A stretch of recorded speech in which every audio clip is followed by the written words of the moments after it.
Sinimulan na ngayong araw ang service contracting program para sa mga passenger vessel. Malaking tulong daw ito para sa mga pasahero lalo't may ipinatupad na fare increase sa maritime transport. Para pag-usapan ng programang ito, magkakausap natin si Ma'am Sonia Malaluan, Administrator ng Maritime Industry Authority o Marina. Magandang tanghali po sa inyo, Ma'am. Salamat po sa oras. Magandang tanghali, Cheryl, and magandang tanghali sa iyong mga taga-subaybay. Ma'am, paano po gagawin itong service contracting program para sa mga passenger vessels? Sa araw pong ito, sinimulan natin ang service contracting program para sa maritime at sasagutin po ng gobyerno yung increase po ng pasahe. So yung babayaran lang po ng ating mga pasahero ay yung rate noong February 28. So as if wala pong increase na nangyari. Okay. Magkano po ba ang in-increase? Sa atin pong na-identify na 11 ruta, iba-ibang rate po. So meron po, ang pinakamababang increase ay 10 pesos para sa mga 15 minutes na biyahe. At ang pinakamataas po ay 192 sa medyo matagal na biyahe. So ito po, sabi nyo nga po, ay babalik sa lumang presyo noong February, based on yung Yes. fare ng February 2026. Yes po. Ano-ano pong ruta yung kasali dito sa programa at lahat po ba sa maritime transport o pili lamang? Piling mga ruta at piling operator po dahil ang ating total budget para sa programang ito ay 200 million lamang. So ang ating pong criteria sa pagpili ng ruta ay una, commuter type. Ibig sabihin po, ito po yung sinasakyan ng ating mga kababayan na balik-balik lang po. Sa umaga, lilipat sa kabilang isla, sa hapon, babalik ulit sa kanilang mga residents. No? So ang ating pong na-identify, pure passenger operation lang po ito. Ang mga ruta po, ang kabilang dito ay ang Batangas, Puerto Galera and vice versa. Batangas, Calapan and vice versa. Lahat po ng biyahe from Iloilo City to the island of Guimaras. May dalawang ruta po tayo dyan.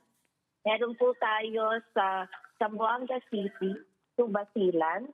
Meron din po sa Davao, yung isla ng Talikod to the Kaputian or the island, Samal Island.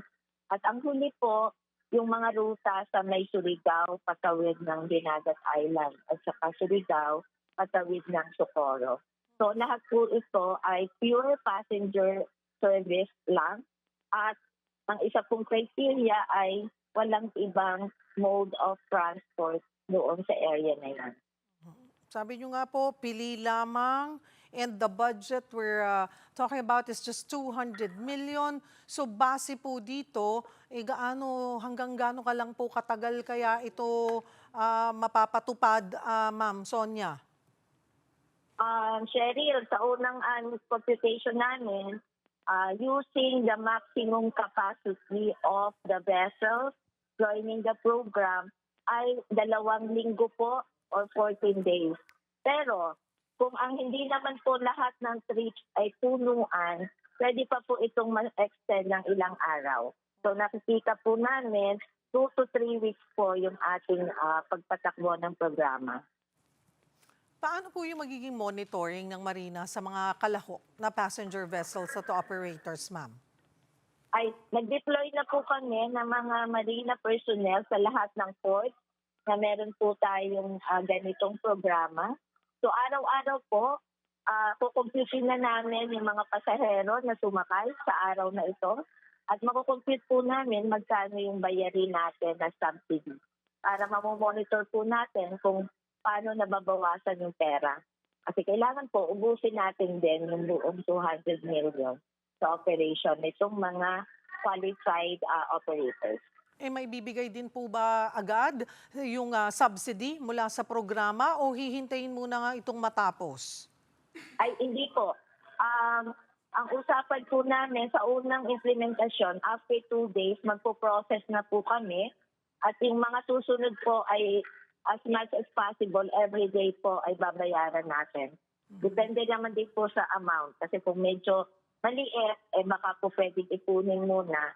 At yung kung malaki, every day po magbayad po tayo. Mhm. Sabi nyo nga po, pili lamang. So paano po malalaman ng pasahero kung ang ia-apply na pamasahe nila ay yung lumang pamasahe? Naglagay na po tayo ng mga tinatawag na tarpaulin sa pier o sa port bago pa lang pumasok. At sa bawat ticketing booth ng mga company, nandun din po ang malalaking signage ng ano lang ang babayaran nila doon sa ruta na yun. Alright, marami pong salamat for the update. Marina Administrator Sonia Malaluan.